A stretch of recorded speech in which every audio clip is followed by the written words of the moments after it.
Lesson 9. So this is your video guidance for this week's work. I've asked for a piece of work to be due in tomorrow, so if you could send it to me before then, that'd be great. I know some of you have already.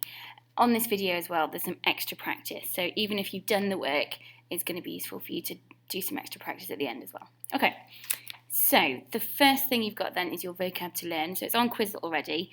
You have had it before as well on Quizlet, so you should know these words or be familiar with them anyway. So we've got verschmutzt, which is polluted, beschäftigt, which is busy or hectic, gefährlich, which is dangerous, hässlich, ugly, historisch, which is historical, wie, which is like or how, so you use it in questions quite often with like wie alt bist du, yeah. Sauber, which is clean, ruhig, which is peaceful, sicher is safe, schön is lovely or pretty, it can also mean nice. And you can use it as well after danke, so danke schön, so like thank you. Or I guess thanks very much.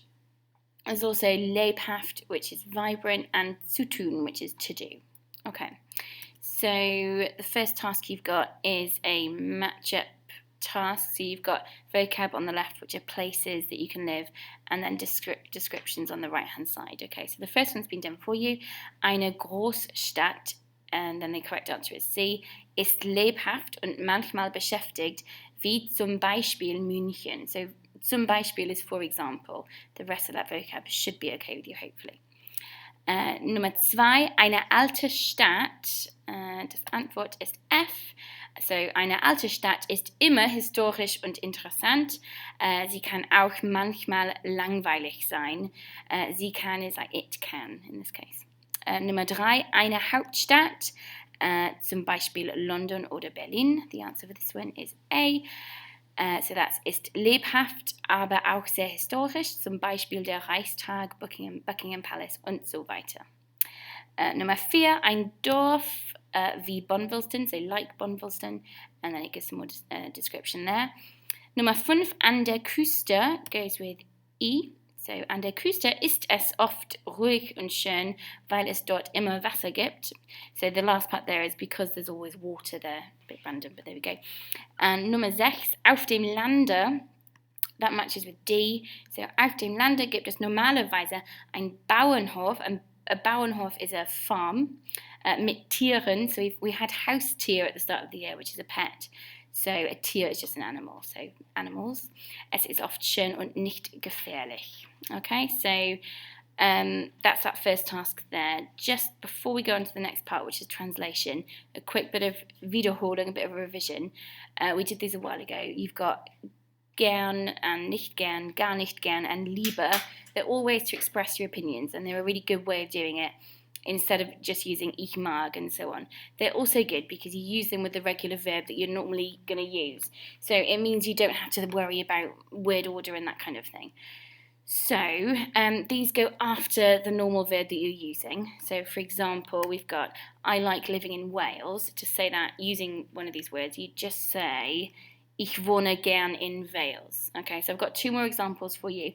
If you want to pause it as we go and you can try them yourself, you can try writing them on paper or something. Okay, so the first one, I prefer playing. Okay, so if you want to try writing that one down. So that's ich spiele lieber. So you can see we've used the verb as usual and we're just adding that in, okay? That word lieber isn't the verb, it's an adverb, so it needs to go after the verb there. And the next one, I don't like sleeping at all. Try that one.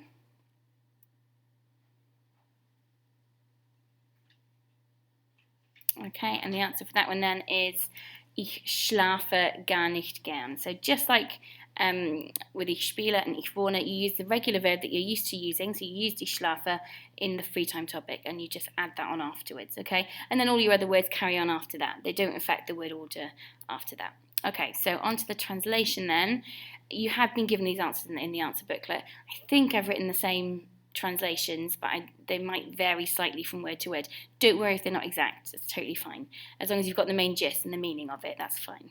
Okay, so Nummer 1, That's the answer. So where I live is great since it's always vibrant there. I used to live in a village, but I find cities better because there's more to do.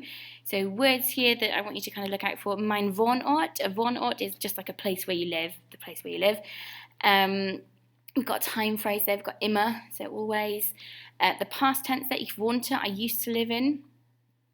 And this structure at the end here, we had zu tun as part of your vocab this week, and mehr is more, so just literally it is more to do. Okay. Nummer zwei, there's an interesting structure here actually, well I find it interesting anyway, that is quite impressive if you can manage to use it. And there, I have asked you, I've kind of, the question later on that you need to translate into German, you're going to need to use this if you can. So if you just want to have a close look at it. The correct answer is my friend lives in Heidelberg, which is a big town in Germany. It is very historical and safe. So this word die here, die normally means there, but actually in this case it means which, okay? And when you use a word like which, so, you know, and sometimes you can use it as who in English, then you need to send the verb to the end. It's called a relative clause. And it's quite fancy, so it is really good if you can use it. So die, in this case, is just like saying, you know, which is a. But as you can see, the ist is at the end because it sends the verb to the end, a bit like weil or obwohl and so on. Okay. Next one's then, I prefer living in the country, and you can see that we've got ich wohne lieber, we've got that structure that we've just looked over, because it's peaceful and pretty and never polluted. Number 4, I would like to live in a capital city because it's never boring and usually vibrant, or normally is fine as well. So then the next ones are to translate into German. So we're using a lot of the structures that we've just seen there, okay? So if you do look at these and think, I can't remember how to do that, just have a look back at those. Okay, so number 1, I live on the coast and it's always calm and never dangerous. Correct answer is ich wohne an der Küste. Küste needs to have a capital K. Und es ist immer ruhig und nie gefährlich. Okay. If you can't remember your time phrases, I feel like there should be a set on Quizlet, but if not, I will try and get one added onto it in the next week or so. You'll have them in your books as well. Nummer 2. Ich möchte in London wohnen, weil es viel zu tun gibt und es ist lebhaft und historisch. That's quite tricky. So we've got, because you've got ich möchte there, I would like, we have the verb going at the end there. We haven't actually done that, but it was on the example that you had to translate into English. So I was hoping you could maybe do that. But if you haven't got it exactly like that, don't worry, because we're going to be doing that in more detail later on. And then for this part here, weil sends the verb to the end, but not to the end of the sentence. It's to the end of that kind of structure. So a word like and or und, that would start a new, well, it's actually called a clause. So that starts a new clause. So the verb needs to go to that point there. If that doesn't make a lot of sense, don't worry. We'll come back to that at another time as well. Nummer 3. Ich wohne nicht gerne auf dem Lande, weil es ziemlich langweilig ist und ich finde es hässlich. So yeah, that the word order is a bit, well, no, it's got one there as well, isn't it, with weil. And you can see that it kind of goes before the und. And Nummer 4. Ich wohnte in einer Großstadt, aber ich wohne lieber in einem Dorf, weil es ruhiger ist. So I've given you the word ruhiger, which is kind of, it's a comparative. So it's just like saying it's more peaceful or calmer, yeah, more calm. To do that in German, most of the time, you just need to add an ER to the word, okay? So I'm going to go for some extra work now that is kind of linked to this, okay? So if you look on the right-hand side, we've got 4 different comparatives. So we've got ruhiger, which is more peaceful or calmer, schöner, which is more beautiful, or it can also mean nicer, langweiliger, which is more boring, and lebhafter, which is more vibrant. And the way to say than is als. I know a lot of you have used it in your writing before, because I feel like I'm always writing on the board for you, but here it is here. So if we do a bit of practice on this then, to say, oh, I've just given you both of those. To say I like living in Cowbridge, it's ich wohne again in Cowbridge. If you wanted to say because it's more peaceful than Cardiff, or because it's calmer than Cardiff, the way to say it is that. So weil es ruhiger als Cardiff ist. So it doesn't affect word order, it's just an extra way of adding in some words. Okay, so we've got a few more of these slides, so if you want to try your own, you can pause it and then you can try and write them on a bit of scrap paper as well. So the next one then, I don't like living in London. So try writing that one down. Which would be, ich wohne nicht gern in London. And the next part, although it's more vibrant than Bridgend. I mean, it's true. So try writing that one down. Okay, so the answer there is, obwohl es lebhafter als Bridgend ist. The next one then, I prefer living in Berlin.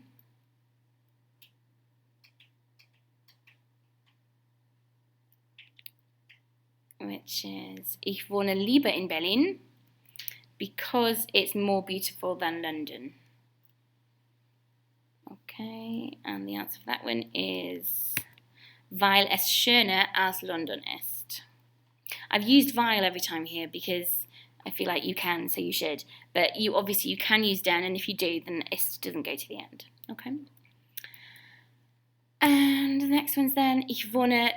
Oh, I've just started saying it in German. I don't like living in Hamburg at all. Is ich wohne gar nicht gern in Hamburg because it's more boring than Berlin. So try that one. Okay, and the answer for that one is, weil es langweiliger als Berlin ist. Okay, so we've got some extra work if you fancy doing it on top of that. We've got a few, well, if we have, I used to live as ich wohnte, which I'm hoping you should know. Wie sagt man, I used to like living in Berlin? So how would you say that? Try and write it down, and I'm going to give you the answer in a sec. Okay, so the answer for that one is, ich wohnte gern in Berlin. So you can use it with a wide range of tenses. It doesn't actually matter, and it's just useful if you can kind of add that sort of thing into your writing. It's quite impressive, so do it if you can. I've got some match-up work for you here as well. So there are some words on the left, and you need to match them up to the English on the right. You might want to pause it now actually, and you can do them. And so if we look at the answers then, wohnte nicht gern in, as you can see it's actually in the past tense there. Shall I show you all the answers? Yeah, I will. So that goes to C, he didn't used to like living in. Nummer 2, ich wohne gern in, is F. 3, auf dem Lande is in the country. 4, in einem Dorf is E, in a village. Es ist ruhiger is it is calmer, or it's calmer, which is A. Eine Stadt, die klein ist, is D. So we've used that relative clause that I mentioned earlier on there. So it's D, which here means which. And as you can see, it's gone to the end of the sentence. Okay. And the last one, eine Großstadt, die gefährlich ist, which is a city which is dangerous. So that's used the same thing as well. So see if you can, when you're doing your writing later on, see if you can add it in. And if not, if you've already done it and you're watching this, then you can try it in the next bit of writing that I set you. Okay. And so then the last bit of work for this week, I don't know why that's moving across the screen. But it is. Oh no, it's going. I don't really want that to go. The last piece of work is your writing to do. Okay, so I've given you an example there. See if you can, just ignore the fact that it's flying across the screen. I don't know why that's happening. See if you can include some things, you know, that you're always told to include. So try and include a while. Look, it's just disappearing. Try and include an obwohl. Try and include some intensifiers and some time phrases and so on. Okay, so that's it for now. If you want to let me know if it was useful, or maybe if you want me to kind of, I don't know, pause for longer or, you know, talk less, then I'm happy to listen to that feedback. Okay, thanks.